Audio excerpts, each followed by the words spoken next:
So the first ingredient we're going to be putting in our oatmeal is zucchini. I know you guys are probably like, WTF, Hannah, why would you put zucchini in oatmeal? Honestly, you can't even taste it. I like to just chop it up into small bits, but you can also shred it and put it into the pot when it cooks, and you really will not even notice it. My husband thought it was apples. Seriously. So I like to take the skins off just to make it less noticeable. Also, if it's not organic, you always want to take the skin off of it.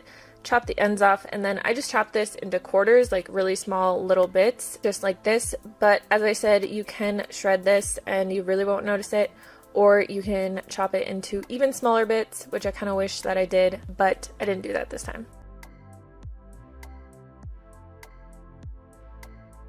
I'm actually going to be cooking all these recipes in my Instant Pot, but if you want to cook this one on the stovetop, just bring it up to a boil, cover it, reduce the heat to a simmer, and let it simmer until all the water is absorbed. So we're just adding in 2 cups of oats here, our zucchini, and 1 super ripe banana. You want to make sure your bananas are ripe, because the riper that they are, the more sugar content they have in them, and the more creamy that they will make the oatmeal.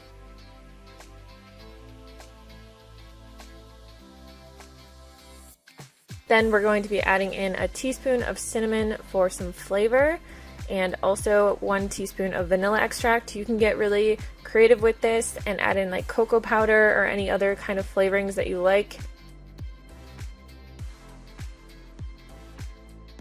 We're going to be adding in 2.5 cups of water here and putting this in our Instant Pot.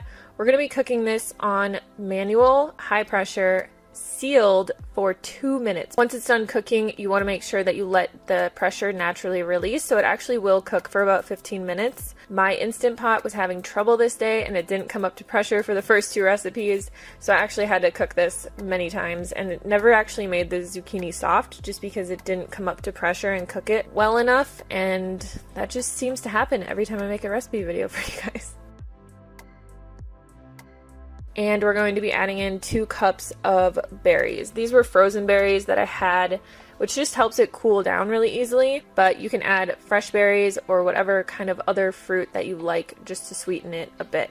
So I personally like to eat this plain because it's really low in calorie density, and I, like I said, love huge meals, but my husband would not eat this the way that it is. So you can always add different toppings to it. Since it's only 300 calories per bowl, you can add in some coconut, peanut butter, maple syrup if you want it a little bit sweeter, or any other toppings that you like, and you're still going to come in like around 500 calories for a meal, which is pretty good for a pound of food.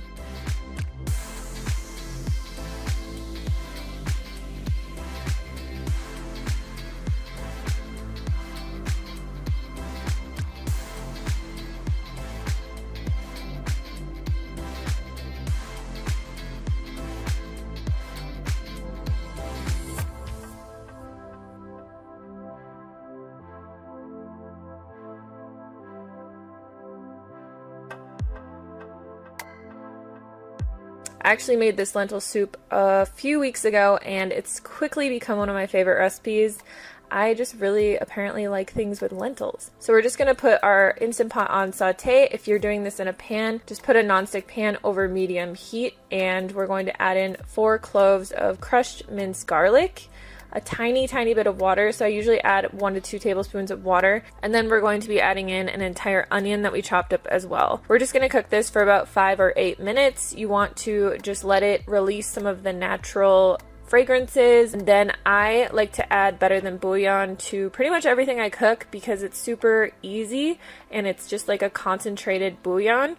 If you don't have this, you can substitute the water for any kind of vegetable broth that you have. I usually add 2 to 3 teaspoons of this into like a large pot of something that I'm making, and it just gives it a really nice salty kind of umami flavor. And then we're going to add in some seasoning, so we have some dried herbs here. We're also going to add in a 32-ounce can of diced tomatoes. You can use fire roasted tomatoes or whatever kind of tomatoes you like.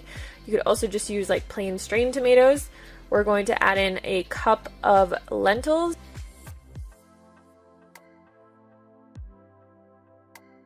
Then we're going to add in the rest of our ingredients, which are all going to be vegetables, super low in calorie density. So we have cauliflower, some chopped carrots, one zucchini that we've chopped up nice and small once again. Zucchini is super versatile because it's like tofu. It just kind of takes on the flavor of whatever you put it into. We have some green beans, which you can use fresh or frozen. And then we're just going to add in 1 cup of water. I only added in 1 cup because I like it to be a bit thicker, but you can always add in more if you want it to be more soupy. Put this on manual again, sealed for 20 minutes and let it naturally release.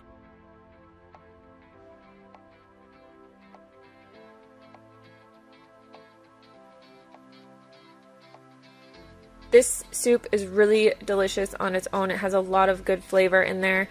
Another thing that I like to do though is eat it with a side of rice and put some like hummus or cashew sour cream on top. Makes it really, really good. But get creative. You can put it over potatoes, put it on all different kinds of stuff.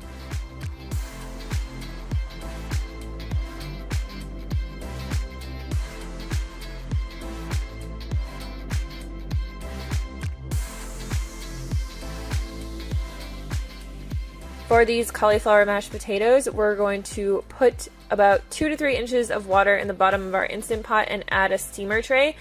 So personally, I like to add a steamer tray whenever I am cooking potatoes or steaming anything, obviously. But for mashed potatoes, if you cook them in the water, they do get really watery because they take on a lot of the water that's in the pot. If you steam them, they just get really soft, which is why I like to use red potatoes. They're super creamy and they don't feel like watery when you mash them together. We're going to be adding in a half a head of cauliflower that we chopped up. Cauliflower is great to add to lots of recipes just because it's really low in calories. It has a lot of nutrients in it. Even though it's a white food, it's super good for you.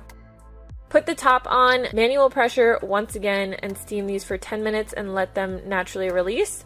You're going to take out the steamer tray and dump out the water and then just dump everything back into your Instant Pot. We're going to add 2 teaspoons of garlic powder. You could also sub this for nutritional yeast.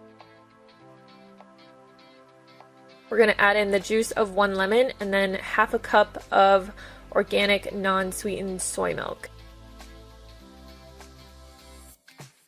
Just mash that all together really easily. This is a really great side dish, but personally, like me and my husband love to just eat huge bowls of mashed potatoes. I feel like that's a vegan thing, I don't know.